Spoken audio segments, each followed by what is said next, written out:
Welcome to the Her Sweet Spot Experience, dishing out tips and tricks on mindset, money, marketing, and media for your life and business, and where we talk to women about how they found their sweet spot.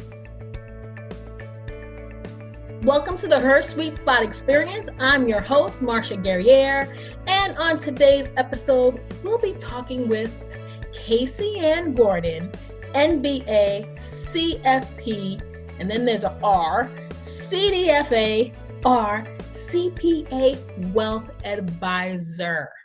Okay, so you guys know you're going to learn a lot today, but you guys know how I like to start every episode giving you a little tips and tricks that I've learned along the way in this entrepreneurial game. Today's tip is all about money in honor of our guests for you and your business. Here's the tip. Diversify your investments. Then this didn't come from our guest, it came all from me. Once you start to see a good rate of return in your business as an entrepreneur, you need to think about investing in something other than your business, whether that is a property or the stock market or whatever, or another business, another person's business. It's essential that you have a portion of your money invested elsewhere. Some entrepreneurs were raking in big bucks one minute and overnight lost everything in their business. So guess what? They basically lost everything instead of having their money spread out into different sectors and industries and instruments. So you entrepreneurs out there, if you are beginning to rack in the dough, start diversifying your investments. All right, guys, here we go. We're going to get back. We're going to take a quick break and get back with our special guest, Kaysian. We'll be right back.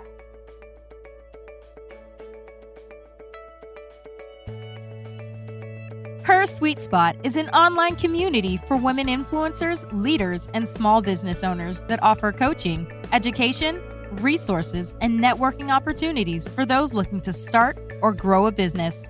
We are the go-to incubator for success-driven solo CEOs who need their own team of C-suite coaches.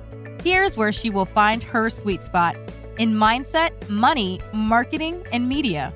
To learn more, visit www.hersweetspot.com. That's her, SUITE, spot.com.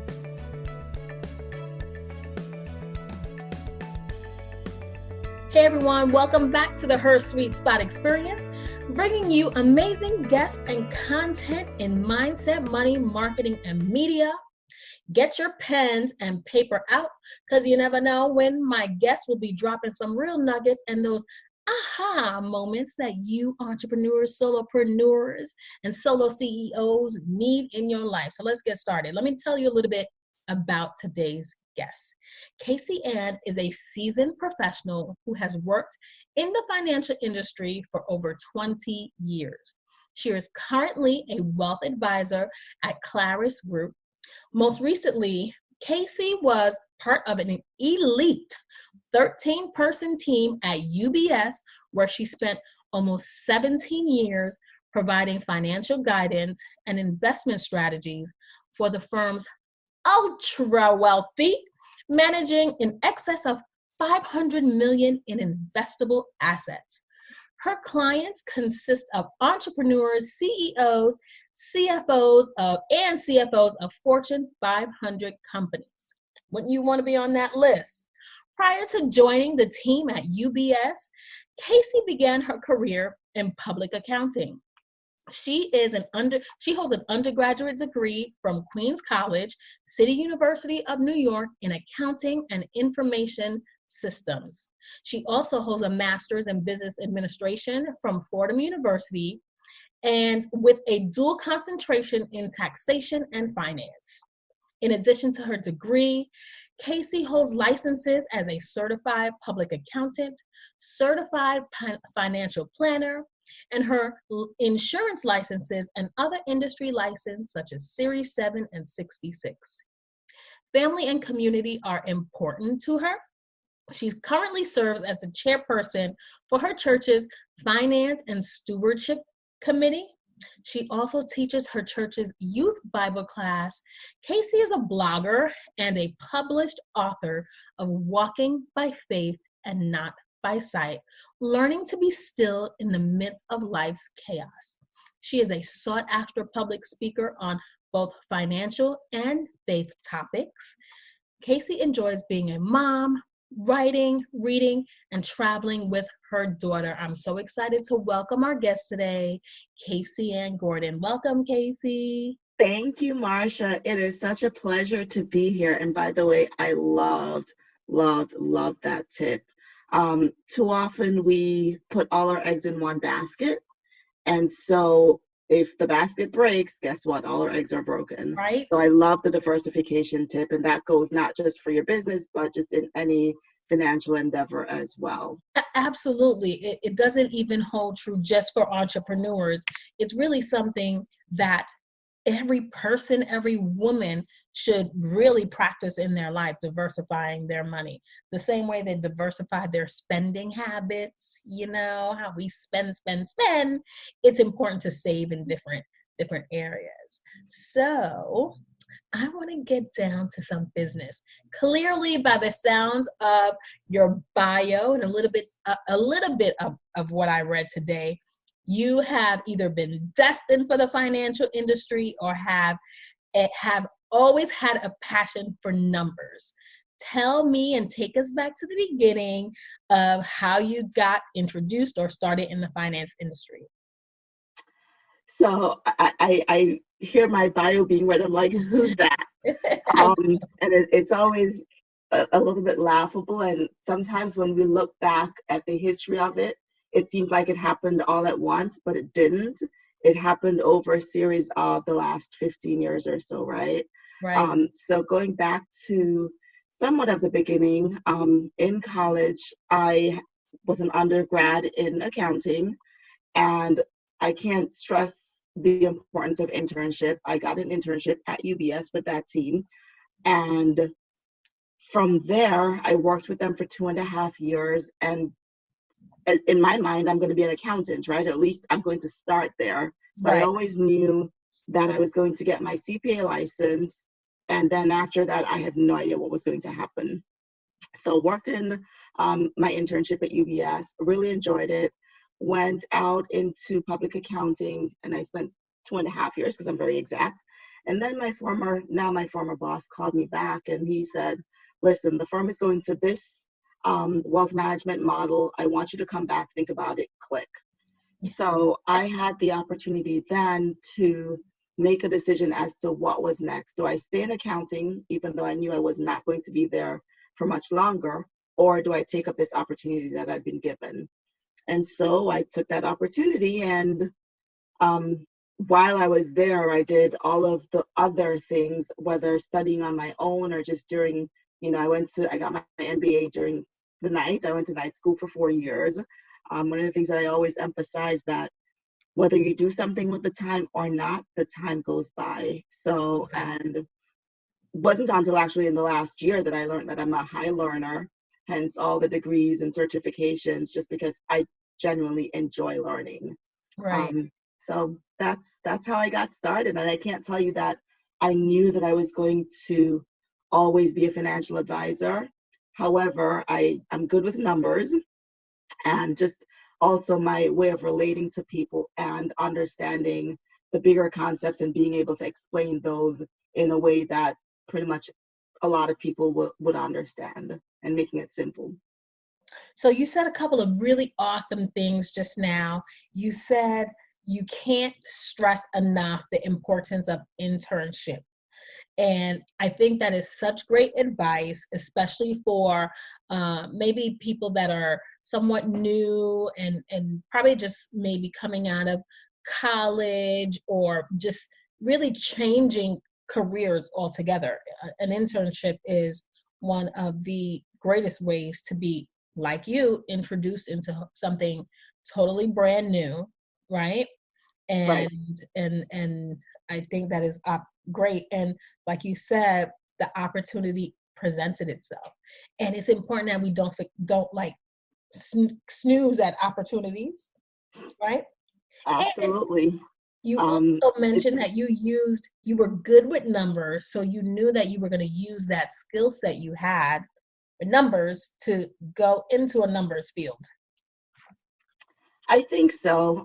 What that looked like when I was 20 or 22, I had no idea, right? Right. But the type of work that you start out doing in accounting when you're looking to get your CPA license is auditing, and it does not have a lot of, it has people contact, but not that level of people contact that I need. And now that I know myself more, I realized that wasn't, and that's one of the points that my former boss used. He's like, that's not your personality, right? And you have to know Right. kind of who you are, even in the early stages.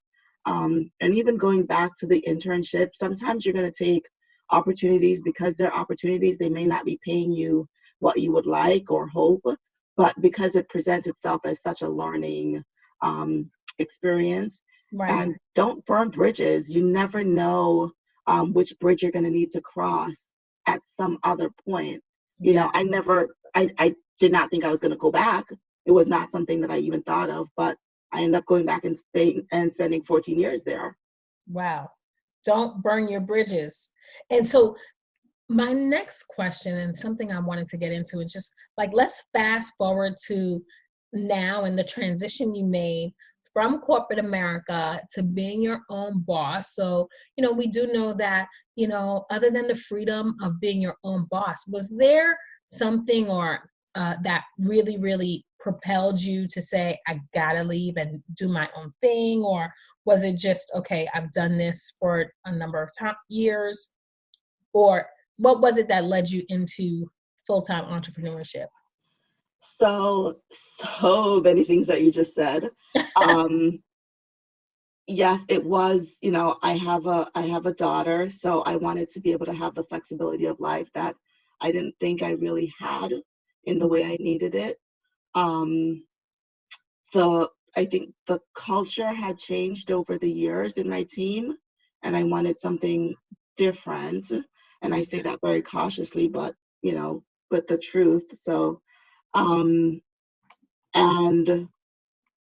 just, I think the flexibility of life, and also to be able to create something to say that I grew that, and when God tells you it's time to do something, you better do it, or you're gonna basically figure it out the hard way. Right. So I felt like God had said it's time to move on. It's time to do something new. So it wasn't something that I said, oh my gosh, I'm going to become an entrepreneurship. As I think a single parent, it's easy to want to have that comfort zone thing where you're getting paid and you have a steady income, and it's scary to take that jump and leave now to go create something else that you're basically starting from scratch. Absolutely. Especially as a single mom, we share that same thing. How old is your daughter? She's 7. Oh, she's right ahead, 2 years ahead of Josh. My Josh, she's 5. So they're the real bosses, we know. Absolutely the truth. We know that for sure. So did you find as a mom, you became, and I say this from my own experience, you became more invested in yourself and the legacy you were building for your child? And like, I feel like I added more to my life. Like, I must accomplish more at this stage after becoming a mom and doing it so late in life. Do you find that you had that same experience as a mom? So I was already just doing so many things, and I think I just did it without even consciously knowing that I was doing it, right? Right. But for me, one of the things that propelled was I wanted to be that mom who could have the flexibility to be at her school play in the middle of the day without having to take a day off. Right. Right. I just wanted to be able to have that freedom. If she needed to go to the doctor, she got sick, to not worry about, oh my gosh, I'm going to have to call out, I'm going to have to do whatever it is. So for me, it was just the ability to spend more time with her Mm-hmm. and having her know that, okay, she is literally one of the most important people in my life. And it wasn't going to be work where I'm rushing out every morning and I'm rushing back to pick her up at the end of the day. And it just became too much. Right. And so I wanted to have her know, and the last 7 or 8 months has made such a world of a difference in our relationship. Wow. That is so awesome. I have so many questions for you. I need to learn more about the different facets of your life. And I'm so intrigued about your faith-based living and you becoming a writer through something that wasn't something that you crafted for so many years. So now we're going to take a quick break and we're going to come back and we're going to get into all things Kaysian. We'll be right back. You're listening to the Her Sweet Spot Experience. Welcome back to the Her Sweet Spot Experience. We are here with our guest, Kaysian. Let's get back into it. So you shared about your beginnings as a financial advisor for huge corporations, working with some of the what did we say? Ultra wealthy people that you were working for and working with, right? And then through to entrepreneurship. Then we transitioned we talked a little bit about motherhood, but now I want to talk to you about your personal passions, right? And Mm-hmm. I think that comes through as a blogger. May I ask you, when you decided to become a blogger and to start expressing yourself through writing, what led you to not write about finance? Or did you start writing about finance, or was it first faith-based writing? How did you start as a blogger? So do you want a good laugh? Yes, I love a good laugh. Everybody knows. Okay. So I had not written in a very long time, and I only wrote for myself, not to share with anyone. Mm-hmm. I started complaining to God about a particular situation, and he said, okay, now do something with it. I'm like, who, what? Yeah. And I came up with all the excuses under the sun. And I remember actually thinking that this morning, like 2:00 in the morning, struggling with God. I'm like, God, I can't believe that you would want to use me to share stuff with your people. Like, I can't get that. And Right. so through sheer obedience, because can I tell you, I came up with every single excuse under the book. I got sent to read Exodus how many times because I was coming up with the excuses, and I think God wanted me to see something, that it wasn't about the excuses or me. And so I reluctantly started this blog. And it has been literally one of the biggest blessings in my life. I've been writing for 3.5 years. And again, it just started out of obedience to what I felt I was being called to do. And finance never even crossed my mind to write about when I started writing. It was one topic at a time. And I'm going to share this because it came up at the end of the year. So again, I've been writing for 3.5 years. And on my blog, there's almost, like, I wouldn't say over 270 posts, Wow. right? Which is incredible when you think of, or the way I describe myself is, I'm not a writer. I'm not a writer. I'm not a speaker. I'm not any of those things.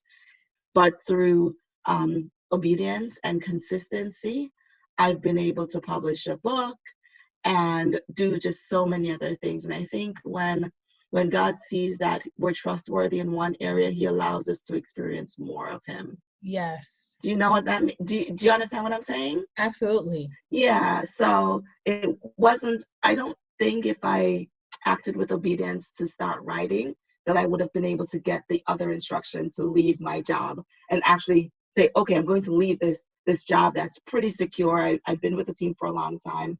They trusted me. They know what I'm doing, whatever else. Now to go do something I love, by the way, but completely out of my comfort zone of saying, I'm going to do this new business. Right. It is through the work and through, I'm telling you, I know, and I myself often question why I do some of the things I do. And I know it is because he leads you down that path. Mm-hmm. And it's not for us to question, it is for us to obey, as you said, and be obedient and to do the work. And the more you do the work without question, the more you reap the benefits of everything that surrounds you. So I just love what you just said. And it makes absolute perfect sense. And so congratulations on now being an author. We can add that to your bio, even though it Thank wasn't even you. something. I'm actually writing, so I'm laughing. I'm sitting over here laughing because the next book I'm writing, I'm doing a second devotional, and it's called Walking in Obedience and taking one step at a time, something along those lines. And I'm just like, if you don't take that one step to get you to the next step, and girl, I can preach a whole sermon on this because it's such a passion as I've seen it and experienced in my own life. Yeah. So taking those steps of obedience. So entrepreneurs, if you're listening and you feel like you're being called to either something or even to start being an entrepreneur, step out on faith and see what God has in store for you. Even with no understanding, even without knowing, is this going to be success? What is this I'm walking into, right? Right. It wasn't what I had planned, but you know what he says about plans, right? He laughs at them. Yes. So even though it's not something that you have planned, it's important to be obedient and to be.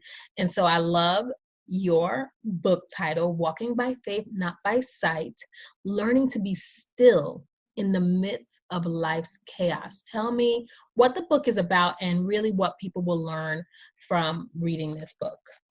So it's a 45-day devotional, and it's spending quiet time. And I think especially in our culture, we're so busy, we're overstimulated, we always have to be on the go.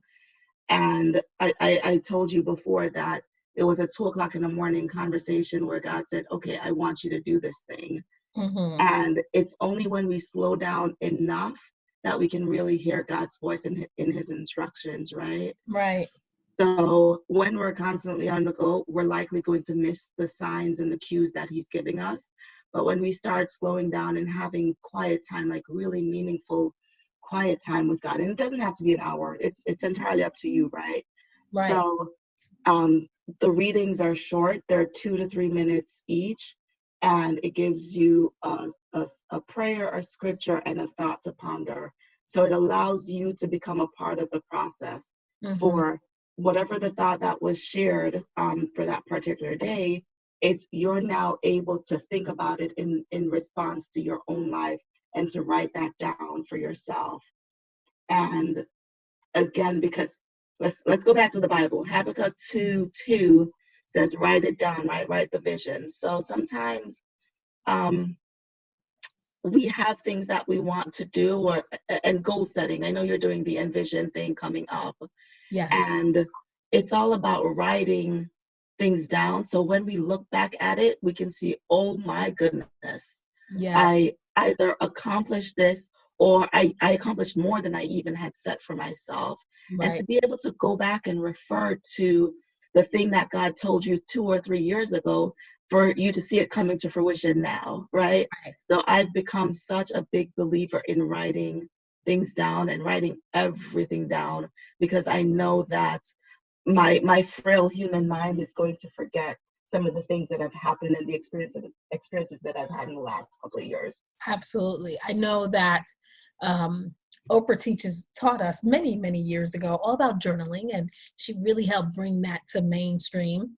And, you know, one of the things that was important to me, I was always a planner, goal setter, and keep it in my faith, and knowing that everything that was happening to me was a direct result of either being obedient or that it happened by the manifestation through God. Like all of my prayers, all of the things that I said to him in positivity had come true, and keeping that positive, open spirit.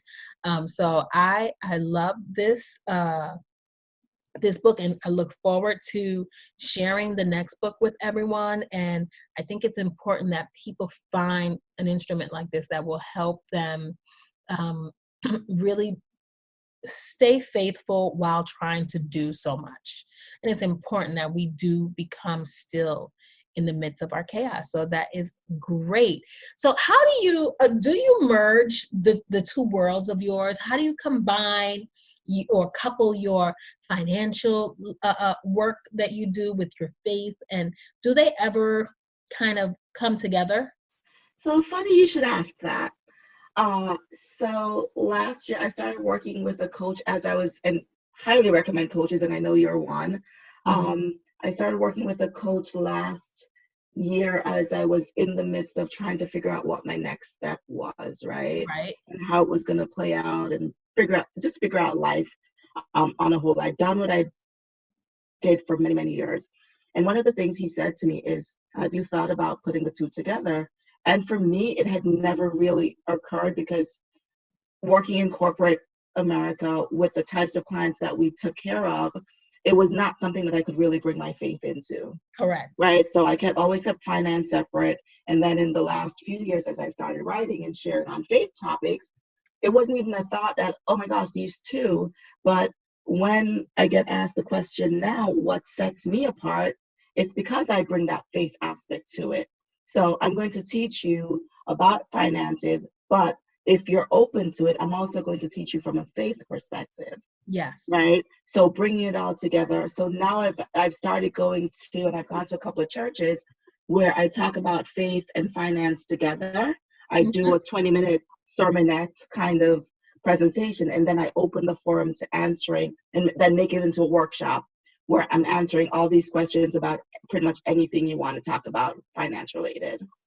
I think that's so excellent. And I find that in today's world of social media and fast information, we are sharing so much and so many things that are just not awesome to read, and to see that incorporating faith into our purpose, into our everyday life, no matter what it is, you need to learn, and keeping that at the forefront of what we do is so important. That's why I created the Plan, Pray, Prosper products that I have. And that's why I would have, if you told me no, I would have said, okay, I would go into coach mode and say, listen, this is what we got to get going now, because people need this. They need to understand how their lack of respect for money and their financial foundation is a direct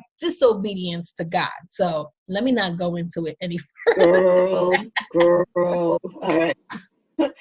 I think get the two of us together in a room and we're going to start preaching.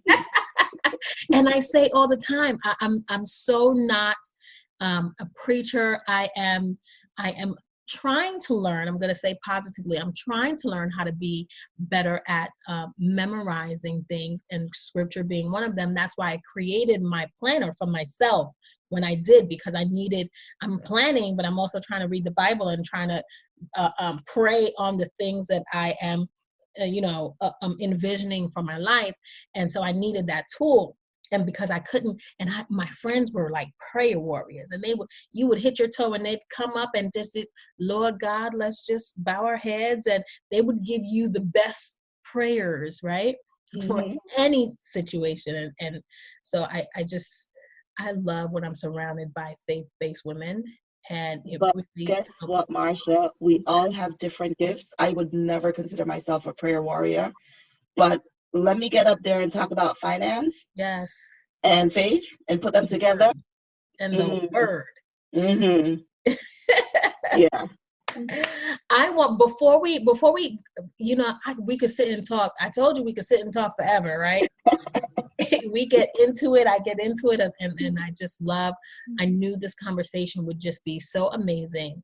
I do want to get some tips and advice from you that you would and can give to the business women and aspiring business men and women, because everyone listens, who think that one, maybe becoming an author is not their thing because they don't see how important it is to their lives and to maybe their business in general.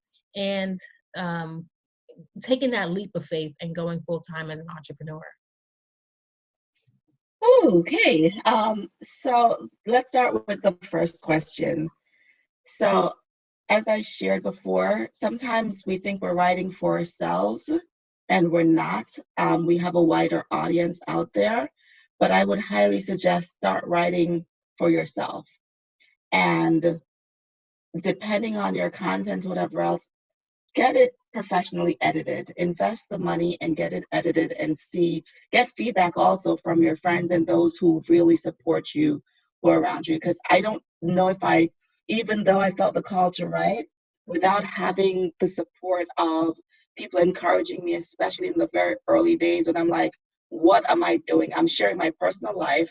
This private person, that was one of my excuses, by the way, is now sharing my life publicly with people and opening myself up to being judged. And so when I shared it, people actually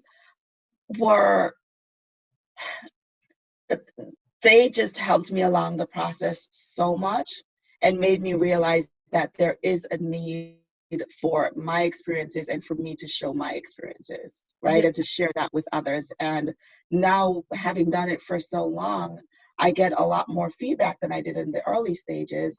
But if I were writing for other people in the early stages, I could not have kept writing because the feedback was few and far in between. Right? So you have to know why you're writing and be consistent about it. Right. And then for the entrepreneur who's out there, who's thinking of becoming an entrepreneur, I would not have been able to make this jump without planning, right? And you and I are both planners. So we sit there, we figure out how to do it. Yes, God said do it, but God, can we talk about this? Right. And then you realize that the planning that you had been doing for many years before is coming back to play now. And all of a sudden, some of the things that you were concerned about, it's like, oh, God says, remember that thing we were doing back then? Oh, okay, this is where you're going to be able to use it now. Yeah. So you see where setting yourself up with the right foundation, make sure, especially coming from a financial perspective, finances play a huge part into whether you're able to do things.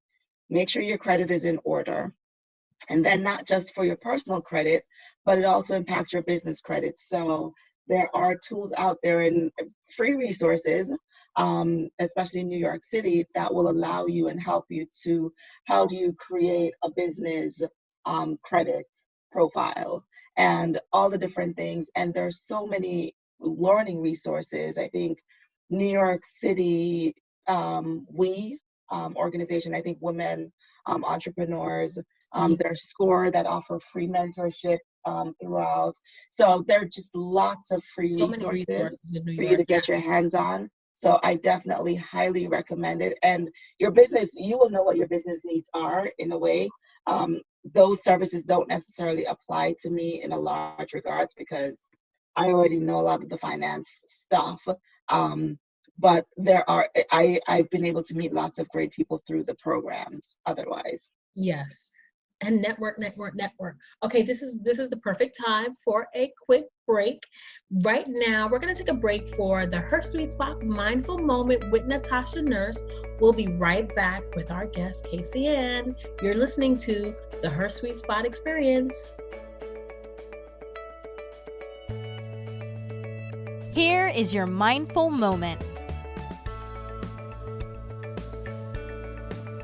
Welcome to the next Mindful Moment with me, Natasha Nurse, your innovation coach with Her Sweet Spot and the content creator behind Dressing Room 8. Today we're talking about 4 ways to boost your confidence. So first, choose to be confident. Everything in life is a choice. If you follow the law of attraction, you know this and live this as your truth. You can easily choose to be confident as you can easily choose to not feel confident. Confidence is a choice. It's a daily journey that you go on with yourself. But if you want to be confident, you first have to step into the presence of, I want to be confident. I am feeling confident. And then you can make decisions and live out a confident life. Next, create a personalized confidence daily boost regimen for yourself. What do I mean by this? There are things that we do in life that make us feel more confident. So whether it is dressing a certain way, whether it is working out, whether it is reading certain content, spending time with people, listening to things, there are things that boost your confidence, that make you feel more capable and more beautiful and more energized in your life. Then you've got to have that set in your schedule as a daily confidence boost time so that you can feel confident each and every day.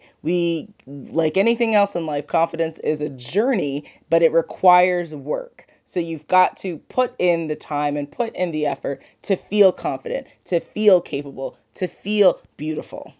Next, eliminate people and activities that reduce your confidence. So whether it's TV shows, whether it's magazines, whether it's people in your family, people who you've been friends with just for a very long time, and you can't kind of get the courage to say, you know what, this person makes me feel bad. I'm done. Guess what? If you never eliminate those people and activities out of your life that are reducing your confidence, then you're always going to struggle with your confidence. So if you are tired, you are ready for a new way of feeling and living in your life, then you are ready to get started today and saying no. Say no to these people, say no to these situations that bring you down, and tell them exactly why you will not be tolerating this in your life anymore. You deserve to feel as confident, as beautiful, as capable, as amazing as you really are. All right, so let's recap. What are the 4 ways to boost your confidence? Choose to be confident is 1. Setting the choice and setting the intention to be confident is half the battle. Next, create a personalized confidence daily boost regimen for yourself so that journey is a lot easier because you're spending the time and putting in the work each and every day. Eliminate the people and activities that reduce your confidence and say no to these same people or these same situations that are bringing you down. Standing up for yourself is one of the best ways to feel confident and to feel like you are more than enough and that you don't have to apologize for being yourself because you are amazing just the way that you are. Now, this concludes this mindful moment with your Her Sweet Spot Innovation Coach, Natasha Nurse. If you want to connect with me, learn more about my platform, visit dressingroom8.com. This was brought to you by Her Sweet Spot Experience, the podcast that will change your life and business in ways you can't even imagine. Subscribe and follow at hersweetspot.com.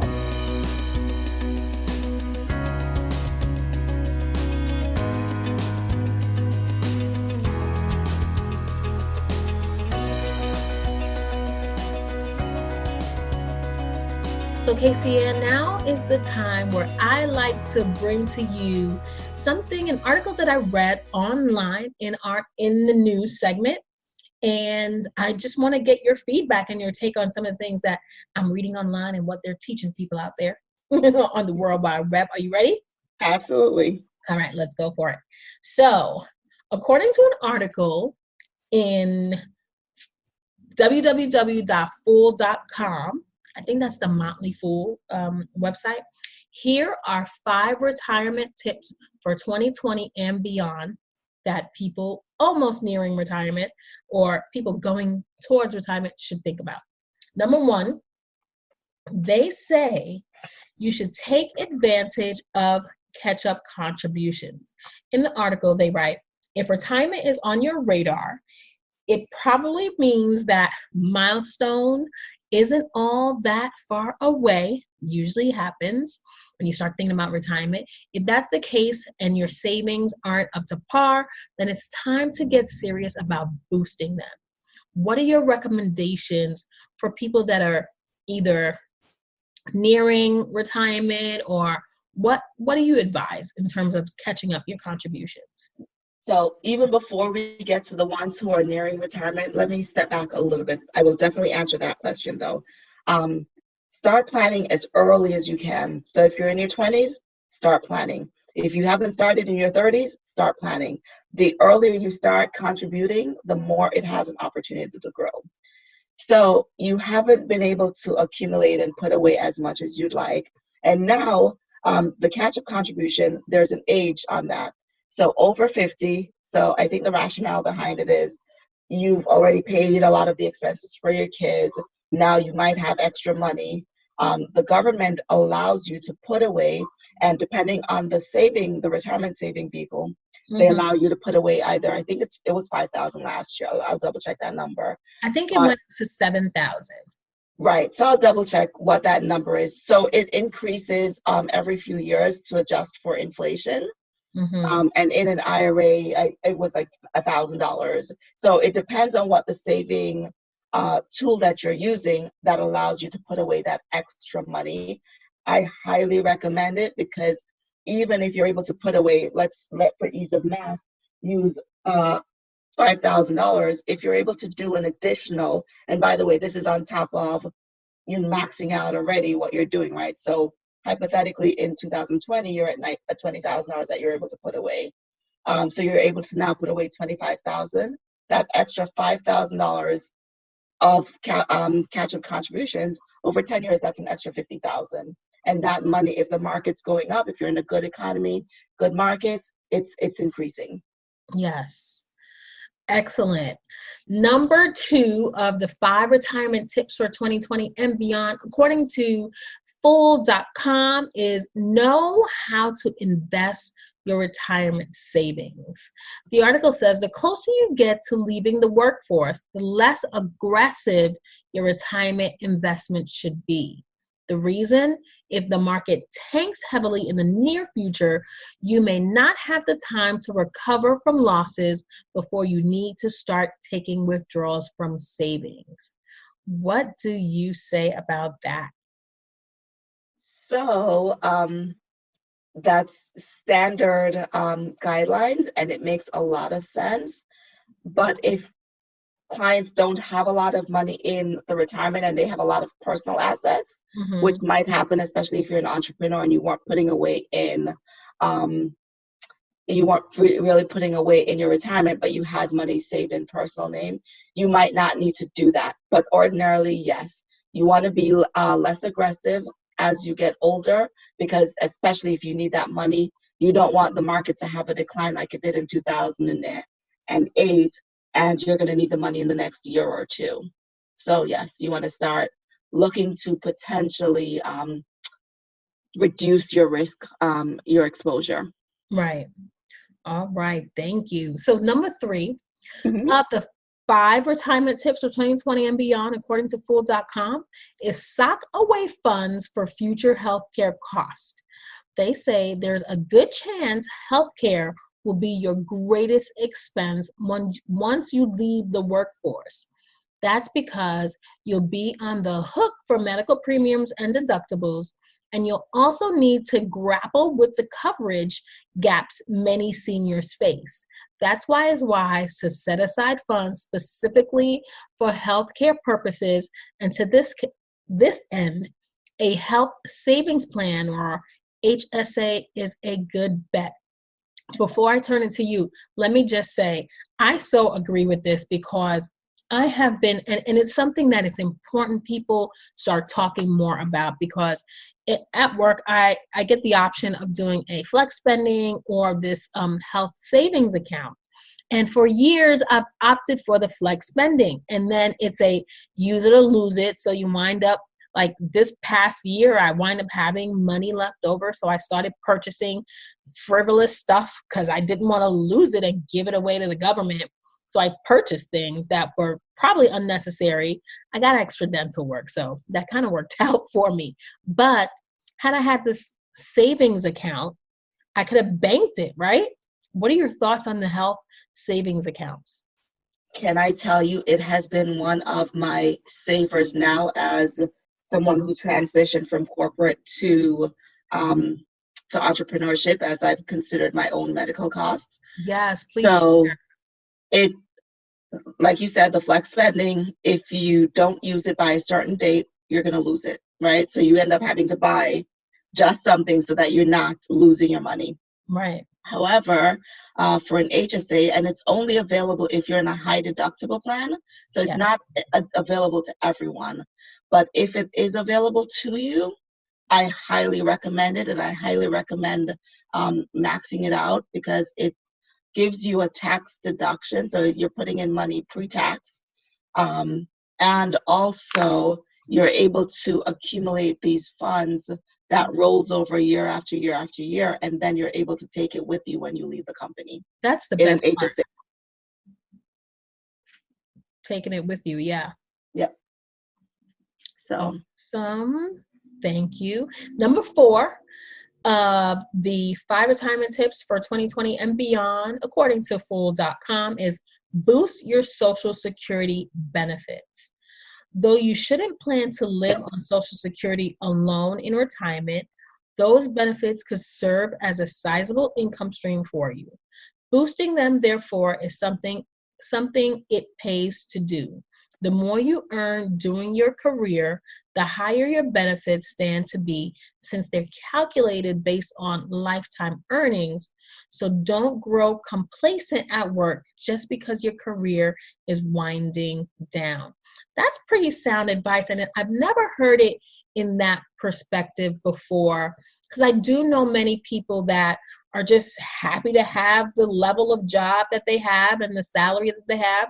They think it's fine and enough for them, but wanting more and having more of a higher income helps you with your retirement. What do you think? absolutely, because it's based on an average of your lifetime earning, and there's some calculation for it, right? But also to that end, if you can wait to start taking Social Security, if you know that you have in your family there's longevity, you want to wait until full retirement age, because at that point you're able to get out the maximum. And now if you wait until 72, there's no benefit to waiting until 72 as opposed to 70.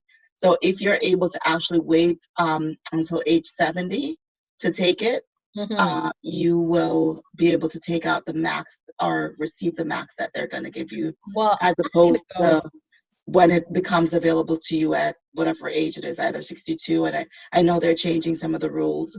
In the past, it was 62 that you're able to take it out, but it's a reduced, and then it's a lifetime reduction of that smaller dollar amount that you get. Okay, great advice. I need to go have a conversation with my aunt. She's about to be 72 and still working. Just get her off that work train. I'm happy to have a conversation with your aunt too. But also just looking at Social Security, I believe you can start collecting it even if you're working. Yes, So that's something I did hear as well. All right, well, we're going to have a little chat with Auntie. So number 5 of the 5 retirement tips for 2020 and beyond, according to Fool.com, is start thinking about what you want to do with your time in retirement. Many seniors retire only to wind up bored and miserable. Even if they're not leaving the workforce just yet, think about the ways you want to spend your days once your career comes to a close, and determine whether you have enough savings to support those goals. Like traveling, for example, may be a good way to spend your golden years, but if you don't have enough money in your IRA or 401k to repeatedly globetrot, it could pay to postpone retirement a few more years to boost your savings. What do you think? absolutely. That is one of the first things I talk about when I do a retirement planning seminar, because when you're planning for retirement, it's not just from a financial perspective. It's like, okay, you've gotten up and you've gone to a certain job or worked for, say, 45 years. Now, what are you going to do the day after? Well, maybe you'll enjoy the first day or week or month of not going anywhere. But how will your mind handle not going anywhere and having that same routine that you've had for so long? Right. So it's so important. I think it's almost as vital as planning from a financial perspective to plan how you're going to live in retirement. And many people will either continue working, and that's probably one of the reasons your aunt is still working, because she enjoys doing it. If that's the choice, that's absolutely your choice. But you need to mentally plan, will I travel? How will I sustain this cost of traveling? And all the different things, like, do I want to have be a snowbird, go to Florida for 6 months? So these are all things that you have to plan for. And I can't emphasize enough that this is just as important as planning from a financial perspective, what you will do with your time in retirement. Right. I think I was in my 30s when I decided I needed to start my nonprofit organization for my retirement, believe it or not. Wow. So I started a nonprofit, and I said, you know what?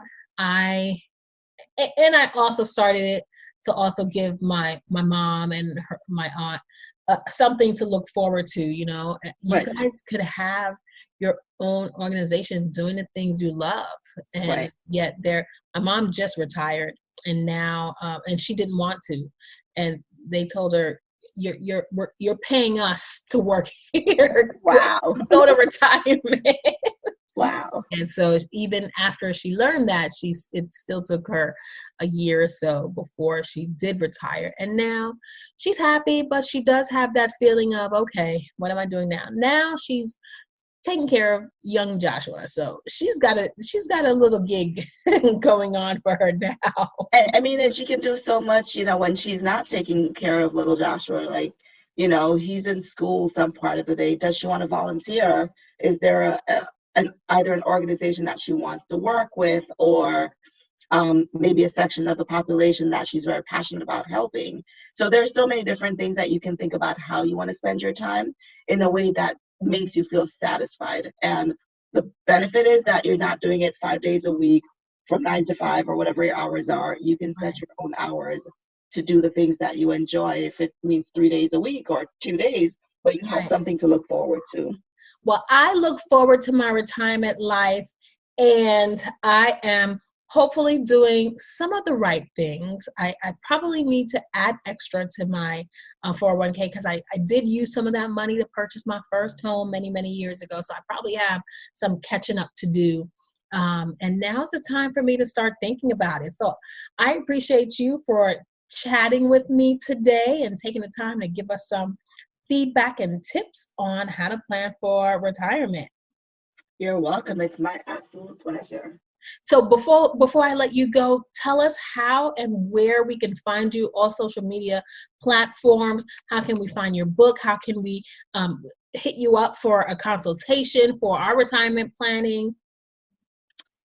I'll start with that first. My website is www.clarusfinancial.com. And there are 3 advisors. So if you look at it, it'll easy to find me there.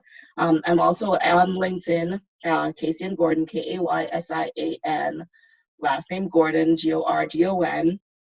And my book is on Amazon. You can search by my name, or you can search by the title of my book. So easy to find. There's the e-version, and then there's the hard copy that'll be mailed to you in a few days. However, for the e-copy, you're not able to write in it, right? And then Facebook, I'm very creative here, right? So my Facebook is just my name, Kaysian Gordon, and I share weekly from my blog there as well, which is KaysiGordon.com, and I just enjoy this phase of my life very much. Awesome. Thank you so much. And I look forward to learning and hearing more about your new book. And we'll bring that to you guys when that is ready to be released. So you guys know how I love to end each show. Remember, when we empower each other, we all rise. Bye-bye for now.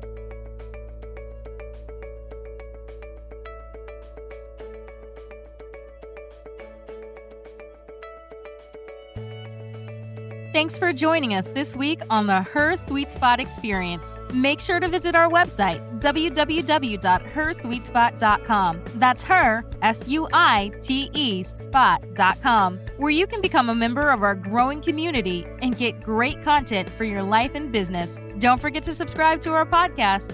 We are your strategic partners to grow your business.